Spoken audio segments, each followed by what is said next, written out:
نحمده ونستعينه ونستغفره ونعوذ بالله من شرور أنفسنا ومن سيئات أعمالنا من يهده الله فلا مضل له ومن يضلل فلا هادي له وأشهد أن لا إله إلا الله وحده لا شريك له وأشهد أن محمدا عبده ورسوله اللهم صل وسلم وبارك على عبدك ورسولك محمد وعلى آله وأصحابه ومن تبعهم بإحسان إلى يوم الدين وسلم تسليما كثيرا. إخواني في الدين وأخواتي في الله أعزنا الله وإياكم. Insyaallah kita akan melanjutkan mengambil faedah mempelajari bersama tafsir surah Al-Alaq atau surah Iqra allati hiya awwalu syai'in nazala minal Qur'an. Yang surat ini 5 ayat yang pertama itu adalah ayat yang pertama kali turun dari Al-Quran, yang berarti pula awalu ni'mah, nikmat yang pertama kali Allah turunkan kepada umat ini, umat Nabi Muhammad sallallahu alaihi wasallam. Dan katakan oleh Al-Imam Katsir, wa hunna awwalu rahmah rahimallahu biha al-ibad. Ini awal rahmat yang Allah turunkan, yang Allah rahmati hamba-hambanya dengannya. Dan Imam Ibnu Katsir juga mengatakan wa awwalu ni'matin an'amallahu biha alaihi. Nikmat yang pertama yang Allah nikmatkan, Allah karuniakan dari nikmat-nikmatnya kepada umat ini, umat Nabi Muhammad sallallahu alaihi wasallam, yang di dalam 5 ayat yang pertama sebagaimana telah lewat ada berita tentang penciptaan manusia, di mana manusia diciptakan dari alaqah yang sebelumnya berupa nutfah, kemudian menjadi alaqah, kemudian menjadi mudghah dan seterusnya. Dan juga dalam 5 ayat yang pertama Allah telah menyebutkan tentang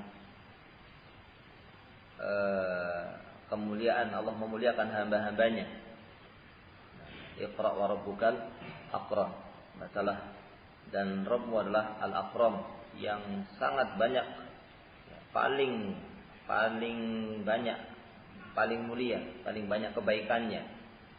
Yang di antara kebaikan Allah min karamihi, di antara kebaikan Allah Subhanahu wa taala, alladzi 'allama bil qalam, yang mengajarkan manusia dengan apa? Dengan qalam. 'Allamal insana ma lam ya'lam, yang tadinya manusia itu tidak tahu, kemudian menjadi orang yang tahu. Manusia ketika dilahirkan dari perut ibunya dalam keadaan apa? Tidak tahu. Dalam keadaan tidak tahu, kemudian setelah itu menjadi tahu. Dan di antara yang Allah ajarkan adalah Allah mengajarkan dengan qalam, dengan kitabah, dengan tulisan, sehingga kita menjadi manusia yang tahu tulisan. Allah telah tetapkan kita menjadi manusia-manusia yang tahu baca tulis. Yang dengan baca tulis ini maka kita bisa menuangkan apa yang ada dalam hati kita. Kita bisa menjaga agama Allah dengan tulisan. Kita bisa menyampaikan agama Allah dengan tulisan. Kita bisa mengambil ilmu dengan kita menulis. Nah, setelah lewat 5 ayat yang pertama, kemudian masuk pada ayat yang ke-6. Kalla innal insana la yadgha. Kalla, sebagaimana telah pernah kita sampaikan, terkadang bermakna apa? Haqqan, terkadang bermakna untuk roda, untuk membantah, di dalam bahasa kita kadang-kadang diartikan sekali-kali tidak, gitu. Maksudnya untuk menghilangkan apa yang sebelumnya, menghilangkan, membantah kalimat yang sebelumnya.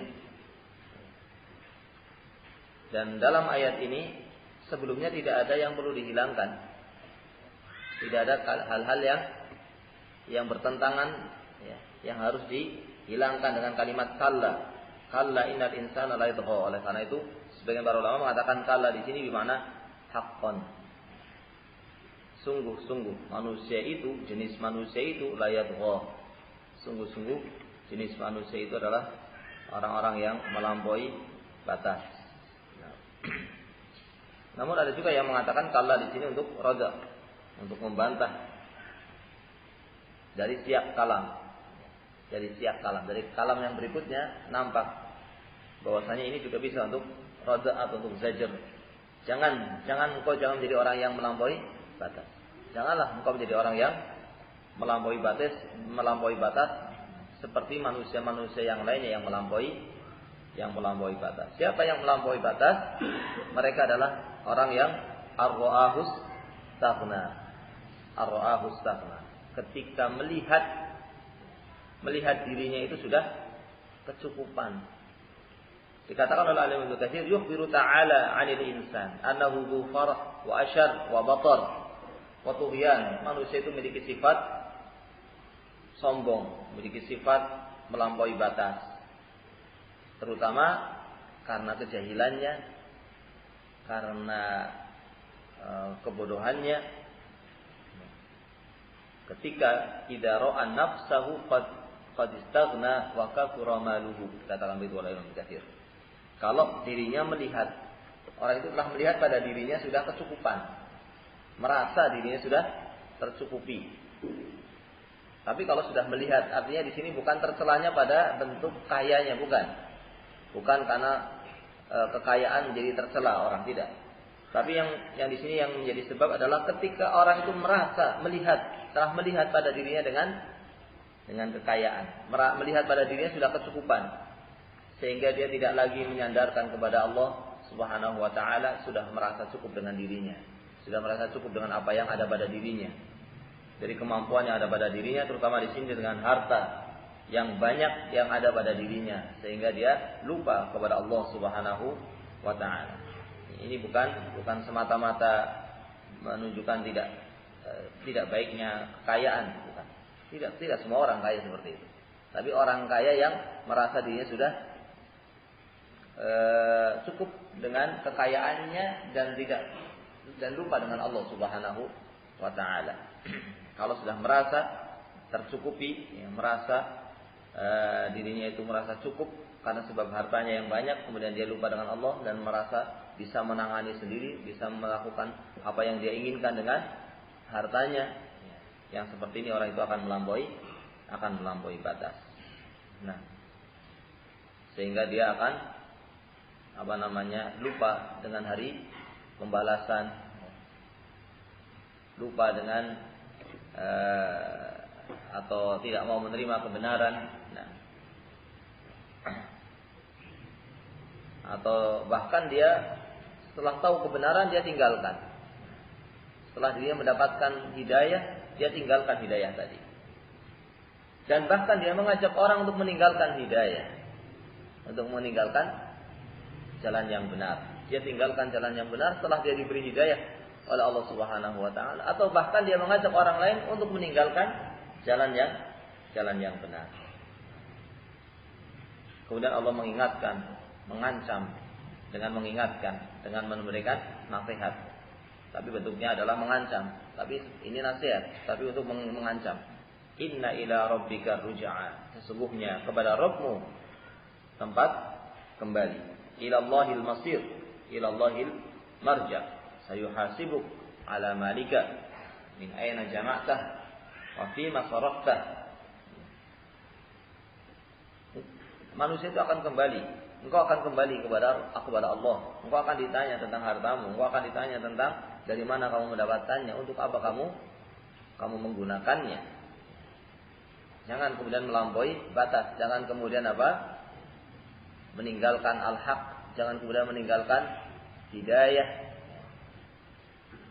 Apalagi mengajak kepada orang untuk meninggalkan hidayah, atau bahkan melarang orang untuk mengikuti hidayah. Ini bisa terjadi ketika orang itu sudah merasa cukup dirinya.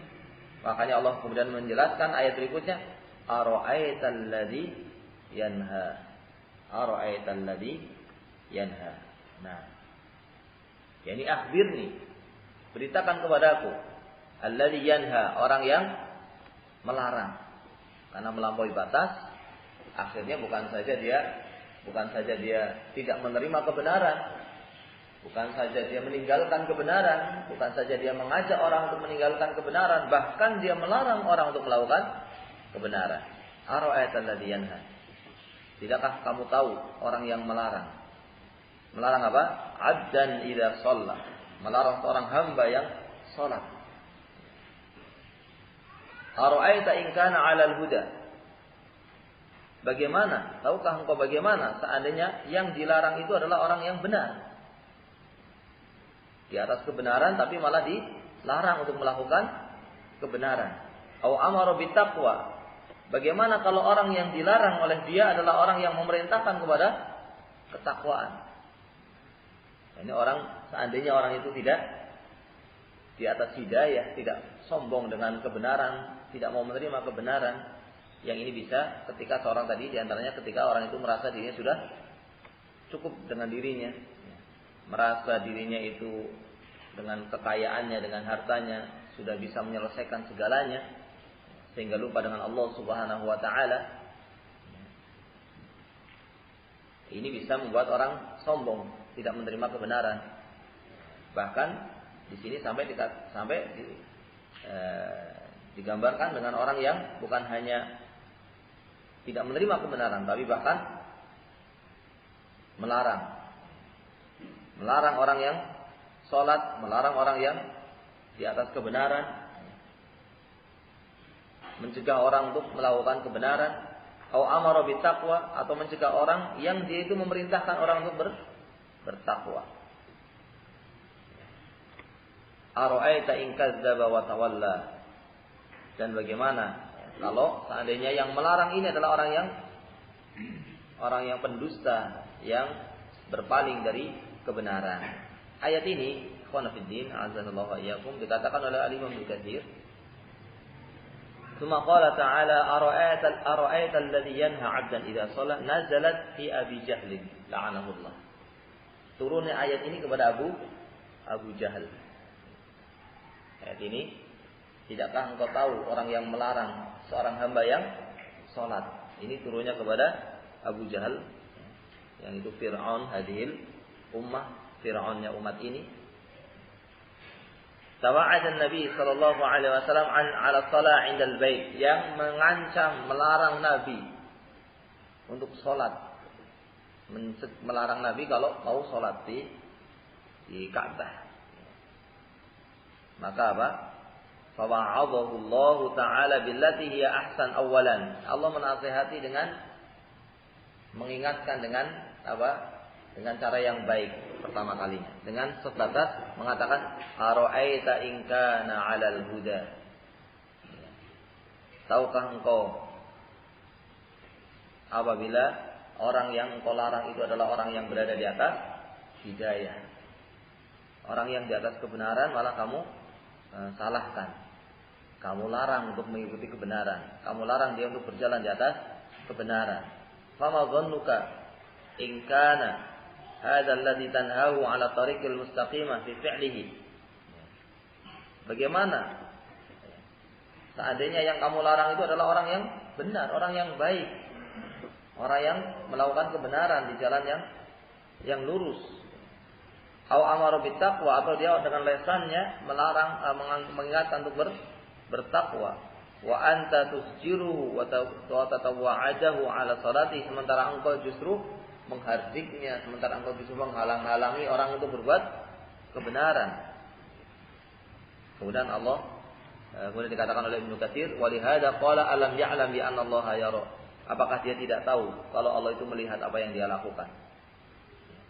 Apakah orang yang melarang orang yang sholat ini, orang yang melarang orang yang di atas kebenaran, orang yang melarang orang yang mendapatkan hidayah, apakah dia tidak tahu kalau Allah melihatnya, melihat perbuatan dia melarang orang untuk berbuat baik? Tidakkah dia melihat bahwa Allah, tidakkah dia mengetahui bahwa Allah melihat dia adalah orang yang melarang orang untuk menjalankan kebenaran? Tidakkah dia tahu bahwa Allah mendengarkan ucapan dia yang mengajak orang untuk meninggalkan hidayah, yang mengajak orang untuk meninggalkan jalan yang benar? Dan tidakkah dia tahu bahwa Allah akan membalas apa yang dia lakukan dengan sebab melarang? Yang maksud di sini ayat ini kitabnya kepada Abu Jahal. Tidakkah Abu Jahal itu apa? Tahu. Tidakkah dia tahu bahwa yang dia larang itu adalah orang yang berada di atas hidayah? Nah, ini sudah tahu. Abu Jahal tahu. Abu Jahal ini tahu bahwasanya Nabi Muhammad SAW di atas kebenaran. Nah, mereka tahu bahwa Nabi Muhammad SAW itu di atas jalan yang benar. Nah, namun mereka mengikuti hawa nafsunya dan fanatik kepada kepada nenek moyangnya yang dulu, yang sebelumnya, sehingga mereka tidak mau meninggalkan agama nenek moyangnya.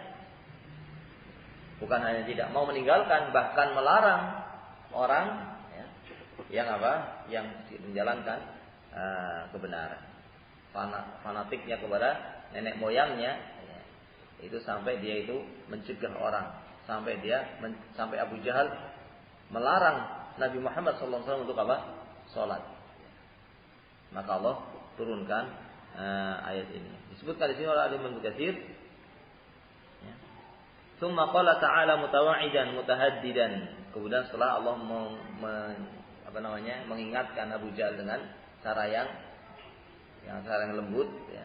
Tidakkah engkau tahu bahwasanya Nabi Muhammad itu di atas kebenaran? Kenapa kamu melarang dia sholat? Kenapa kamu melarang dia menyampaikan agama ini? Padahal dia menyampaikan orang untuk berbuat baik, menyampaikan kepada orang agar bertauhid, menyampaikan kepada orang agar beribadah hanya kepada Allah Subhanahu wa taala saja, dan untuk meninggalkan sesembahan-sesembahan yang batilah, untuk berbuat baik kepada orang tua. Bukankah Nabi Muhammad adalah orang yang memerintahkan untuk menghubungi rahim, menghubungi kerabat, untuk berbuat baik kepada tamu, untuk berakhlak mulia? Kenapa kamu melarang?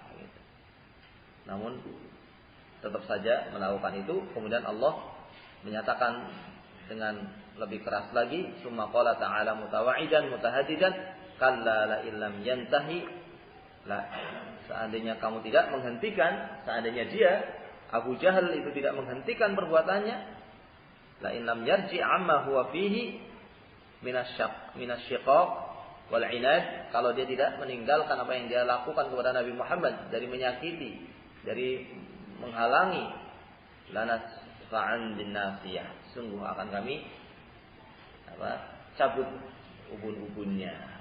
Nah, summa qala nasiyatin kadzibatin khati'ah. Nasiahnya kadzibah, yang dimaksud dengan kadzibah ini adalah Abu Jahal. Akan dicabut ubun-ubunnya pendusta, yaitu Abu Jahal. Fi maqaliha, yang pendusta dalam ucapannya. Khati'ah fi fa'aliha, yang dia itu khati'ah. Khati'ah itu sengaja berbuat salah.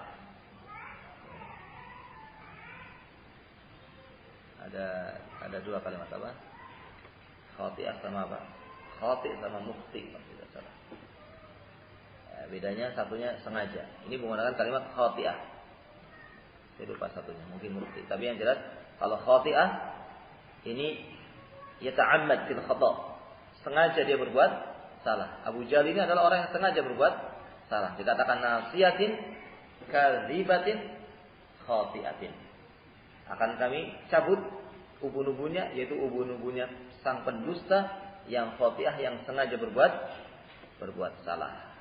Falyad'u nadiyah, dan biarkan dia untuk memanggil apa? Silakan dia memanggil nadiyah. Nadiyah itu dikatakan di sini qaumahu wa ashiratahu. Biarkan dia memanggil kaumnya. Silahkan dia memanggil pendukungnya. Qaumahul ladzi yujalisunahu, orang-orang yang selalu bersama dia. Pendukung-pendukung dia. Silahkan dia silahkan dia memanggil anggotanya, memanggil kelompoknya, silahkan. Nah, maka apa? Allah Subhanahu wa taala, sanad'u zabaniyah, akan kami panggil malaikat zabaniyah, yaitu malaikatul azab, dikatakan oleh Ibnu Katsir, wa hum malaikatul azab, akan kami panggil malaikat yang mengazab sampai mereka tahu bagaimana balasan orang yang menyakiti Nabi Muhammad sallallahu alaihi wasallam. Ini ayat ini turun kepada Abu Jahal sebagaimana disebutkan dalam asar-asar berikutnya, dikatakan oleh Al-Imam Ibnu Katsir, qala Al-Bukhari, membawakan hadis dari Imam Bukhari dengan sanadnya, qala Al-Bukhari qala haddatsana Yahya qala haddatsana Abdul Razzaq an Ma'mar an Abdul Karim Al-Jazari an Ikrimah an Ibnu Abbas qala Abu Jahal, berkata Abu Jahal, kata Ibnu Abbas menceritakan, berkata Abu Jahal, la in ra'ait Muhammadan, kalau saya melihat Nabi Muhammad yusalli 'indal Ka'bah, kalau saya melihat Nabi Muhammad itu salat di Ka'bah, la ta'anna 'ala 'unuqihi, sungguh akan aku injak lehernya. Ini mengatakan begitu Abu Jahal. Kalau saya melihat Nabi Muhammad SAW salat, ini beliau melarang. Abu Jahal itu melarang, dia itu melarang Nabi Muhammad SAW salat. Sampai dia mengatakan, kalau saya melihat dia berani salat, akan saya injak lehernya, akan saya injak punggungnya. Fa balagha Nabi sallallahu alaihi wasallam, maka berita ini, ucapan ini sampai kepada Nabi. Dan Nabi mengatakan, la in fa'alahu, kalau betul-betul dia melakukannya, la akhadathul malaikah, sungguh malaikat adab akan menghabisi dia. Malaikat adab akan menghabisi dia. Kemudian disebutkan juga riwayat yang lainnya dari Imam Ahmad, warawa Ahmad wa Tirmidzi wa Ibnu Jarir, wa hadha lafzuhu min tariq Dawud ibn Abi Hanad an Ikrimah an Ibnu Abbas qala kana Rasulullah sallallahu alaihi wasallam yusalli 'inda al-maqam. Dahulu Rasulullah SAW salat di maqam.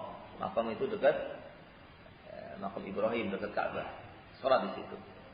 Famarra bihi Abu Jahl ibn Hisham, maka lewatlah Abu Jahl ibn Hisham.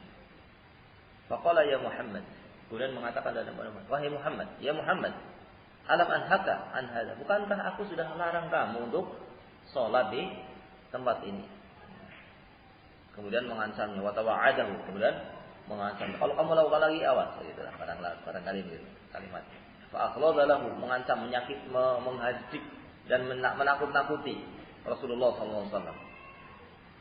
Faqala ya Muhammad, wahai Muhammad, bi ayyi syai'in tuhaddiduni, dengan apa kamu akan menakut-nakuti aku? Dengan apa kamu akan melawan aku?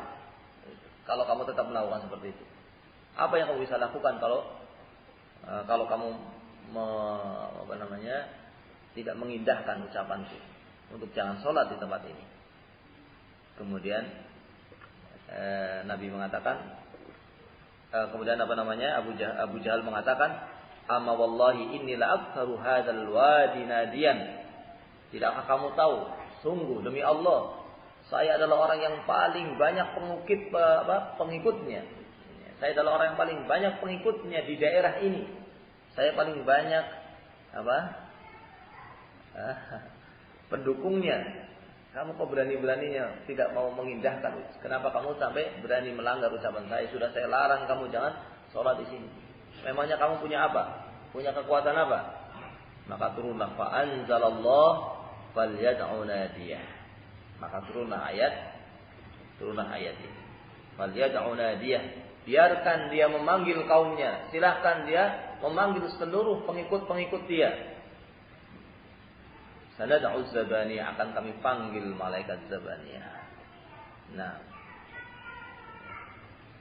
kata Ibnu Abbas radhiyallahu anhu, kata beliau, lau da'a nadiyah, ini nadiyahu, nadiyan itu artinya kaum. Kalau betul-betul Abu Jahal itu melaksanakan ucapannya, akan memanggil pengikut-pengikutnya untuk bersama-sama menyakiti dan melarang Nabi Muhammad SAW untuk sholat di Ka'bah. Kata sahabat Abdullah bin Abbas, la akhadatul malaikatul azab min sa'ati, sungguh malaikat azab akan turun saat itu juga dan akan menghabisi mereka. Nah, wa qala Tirmidzi, Imam Tirmidzi mengatakan hasan sahih. Hadis ini adalah hadis yang hasan sahih. Jadi ayat ini mulai dari mana tadi? Ara'aital ladzi yanha, tidakkah engkau tahu, beritakan kepadaku seorang yang larang, alladzi yanha, orang yang melarang, abdan idza shalah, melarang seorang hamba yang sedang salat.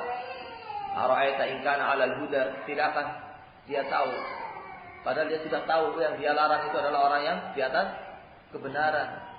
Dia melarang orang sedang sholat, dia melarang orang yang dia tahu orang itu di atas kebenaran, tapi dia melarangnya. Au amara bittaqwa, dan dia menghalang-halanginya, padahal dia adalah orang yang memerintahkan kepada ketakwaan, mengajak kepada tauhid, mengajak kepada kebenaran. Ara'aita in kadzdzaba wa tawalla, sementara yang melarang adalah orang yang sebaliknya. Dirinya tahu bahwa dirinya adalah orang yang salah. Dirinya tahu dirinya adalah orang yang berpaling dari agama Allah Subhanahu wa taala. Alam ya'lam bi anna Allah yara, tidakkah orang tadi tahu bahwa Allah melihatnya. Ayat ini turunnya kepada siapa? Abu Jahal, tapi bukan khusus.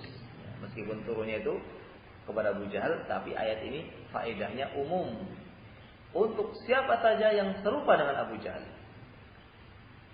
Untuk siapa saja yang serupa dengan Abu Jahal, yang memiliki sifat seperti Abu Jahal, yang melarang orang, sementara dia tahu orang itu adalah orang yang di atas kebenaran, melarang orang yang mengajak kepada kebenaran, melarang orang yang beribadah, melarang orang yang melakukan kebenaran, melakukan ibadah yang itu diperintahkan oleh Allah Subhanahu wa taala, tapi dia melarangnya, atau menghalang-halangi orang yang mengajak kepada kebenaran. Dia akan mendapatkan apa? Ancaman yang sama.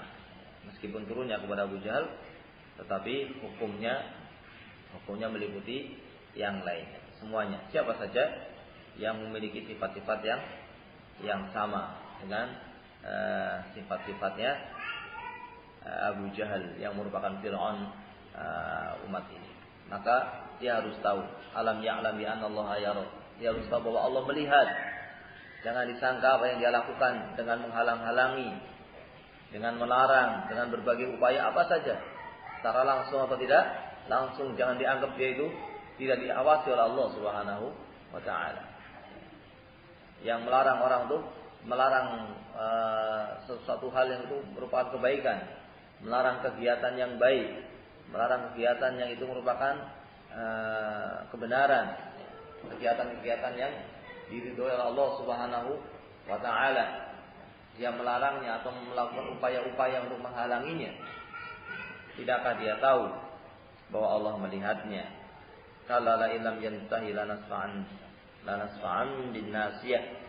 Sungguh kalau dia tidak berhenti, maka akan apa? Akan kami cabut ubun-ubunnya. Nasiyatin kadibatin khati'ah, ubun-ubunnya pendusta yang tahu sengaja khati'ah. Khati'ah itu yang sengaja tahu dirinya salah, tapi dia sengaja. Falyad'u nadiyah. Biarkan meskipun dia mencari pendukung, biarkan dia meskipun membawa orang-orang, biarkan saja, tidak usah takut. Karena zabaniyah, akan kami panggil malaikat zabaniyah. Ya, satu malaikat saja sudah habis mereka. Nah, karena malaikat memiliki kekuatan yang luar biasa. Malaikat itu kan memiliki kekuatan yang luar biasa. Bukan dalam hadis ketika kisah Nabi dakwah di Taif, nah, malaikat Jibril mendatangi Nabi dan mengatakan bahwasanya di Taif, di gunung yang ada di Taif ada malaikat yang penunggu gunung tadi siap dan diizinkan oleh Allah Subhanahu wa taala untuk melakukan apa saja yang dikehendaki oleh Nabi. Saya malaikat tadi mengatakan, "Ya Rasulullah, kalau engkau mengizinkan aku untuk mengangkat gunung, untuk saya lemparkan pada penduduk Taif, akan saya lakukan." Mengangkat gunung kan berarti makhluk yang sangat luar biasa. Bagaimana makhluk yang bisa mengangkat gunung? Kita enggak pernah membayangkan ada alat yang bisa mengangkat gunung sampai sekarang ini. Tapi ini malaikat menawarkan kalau diizinkan, kalau mau akan diangkat gunung itu. Ini kekuatan apa manusia yang bisa menghadapi kekuatan malaikat yang sangat yang sangat kuat, yang sangat besar. Nah, ada juga malaikat penjaga an-nar, juga malaikat yang sangat kuat. Nah, alaiha malaikatun ghiladun shidad la ya'sunallaha amarahum wa yaf'aluna ma yu'marun. Malaikat-malaikat yang menjaga malaikat adalah malaikat yang sangat kuat, sangat keras, yang tidak punya rahmah, yang sudah dicabut oleh Allah rahmahnya, sehingga tidak kasihan dengan orang-orang yang disiksa di an-nar, di neraka. Ini malaikat yang sangat kuat, malaikat yang sangat besar. Maka seseorang ya hati-hati, jangan sampai dia melakukan perbuatan-perbuatan atau hal-hal yang itu adalah menghalangi seorang untuk berbuat kebenaran, menghalangi orang yang mengajak kepada kebenaran. Nah, kalla, sekali-kali tidak, jangan kamu lakukan itu. Nah, ini kalau kalla di sini lebih tepat untuk dirada'in. Sekali-kali jangan kamu begitu. La tuti'hu, jangan kamu taati dia. Jangan kamu taati larangan dia. Meskipun orang itu melarang, jangan kamu taati. Karena tidak boleh kita mentaati siapapun dalam bermaksiat kepada Allah Subhanahu wa taala. Meskipun itu orang tua sendiri, kalau melarang berbuat ketaatan kepada Allah, jangan ditaati. Meskipun juga perlu dijaga perasaannya. Misalnya antum mau melakukan ibadah, orang tua melarangnya tanpa alasan, ya, bukan karena butuh, tapi kamu jangan melakukan itu. Kamu jangan jangan melihara jenggot misalnya. Awas kalau melihara jenggot. Atau kamu jangan berteman dengan si A. Padahal si A itu orang yang baik, orang yang mengajak kepada sunnah, orang yang mengajak kepada tauhid. Maka jangan ditaati. Jangan, la ta'ata li makhluk fi ma'siyatil khaliq. Jangan kamu mentaati makhluk untuk bermaksiat kepada Khaliq. Tapi jangan ditampakkan. Jangan ditampakkan kepada orang tuanya dia berteman dengan si A, padahal orang tuanya tidak suka. Dia jangan taati, tapi dia juga jangan sakiti. Dia berteman dengan si A, tapi jangan sepengetahuan orang tuanya, karena orang tuanya tidak senang. Tapi jangan ditaati, kemudian dituruti. Nah, ini bisa digabungkan yang seperti ini atau yang lain-lainnya. Jadi perkara-perkara yang lainnya tidak boleh kita mentaati siapa saja makhluk kalau bermaksiat kepada Al-Khaliq. Jangan kita mentaati orang-orang yang melarang untuk berbuat kebaikan. Ya, ketika kita hendak berbuat kebaikan, lakukan kebaikan. Lakukan yang itu di atas hidayah, yaitu kebenaran. La tuti'hu wasjud waqtarib. Dan sujudlah engkau dan dekatkanlah dirimu kepada Allah Subhanahu wa taala, dan disunahkan ketika membaca ayat ini sebagaimana juga pada surat Al-Insyiqaq untuk sujud. Untuk sujud tilawah. Apakah sedang sholat, apakah sedang tidak, apakah dalam keadaan membacanya bukan dalam sholat. Tapi kalau dalam sholat kita sujud kalau imamnya sujud. Kalau imamnya nggak sujud kan nggak usah sujud. Kalau imamnya nggak usah sujud, atau kalau kita berada di majelis membaca bersama misalnya, yang lainnya mendengarkan, kemudian yang lagi membaca ini sujud, maka yang lainnya ikut sujud, yang mendengarkannya, yang memperhatikannya, yang ikut menyemaknya. Tapi yang hanya sekedar dengar begitu saja, tidak perlu untuk yang nggak bersama di majelis itu, tapi dia jauh dari majelis itu dan bukan sedang bergabung di majelis. Ini ada majelis sedang baca Quran, yang satu membaca, yang satu nyemak. Kemudian yang membaca ayat ini, kemudian yang membaca sujud, maka yang lainnya sujud. Yang di sana, yang jauh, yang nggak ikut di majelis itu, nggak usah sujud. Yang sujud itu yang ikut mendengarkannya. Tapi kalau yang membaca tidak sujud, yang mendengarkannya nggak usah sujud. Yang mendengarkannya tidak usah sujud. Ini sujud tilawah. Meskipun ada khilaf di antara para ulama tentang ayat-ayat yang ada pada juz amma ini, apakah disyariatkan sujud tilawah sebagaimana ayat-ayat yang ada pada juz yang lainnya. Namun wallahu taala alam bisawab, yang kita pahami dari keterangan Syekh bin Sinabbad Allah taala termasuk yang disyariatkan untuk sujud. Nah, begitu pula ingat saya apa yang disebutkan oleh Syekh Muhammad sallallahu alaihi wasallam, disyariatkan untuk sujud meskipun ayat-ayat yang ada pada surat apa? Juz An-Nas. Nah, wa bihadza intahayna min hadhihi. Kita selesai dari surat ini. Wallahu taala a'lam bissawab. Bisa kali-kali selesai kasih.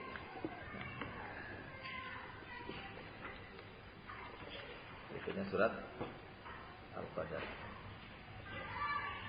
Gimana? Dilanjutkan atau tanggung? Dilanjutkan surat berikutnya atau tanggung? Naktafi bihadzal qadar wa sallallahu alaihi wa sallam Muhammad wa ala alihi wa sahbihi ajma'in.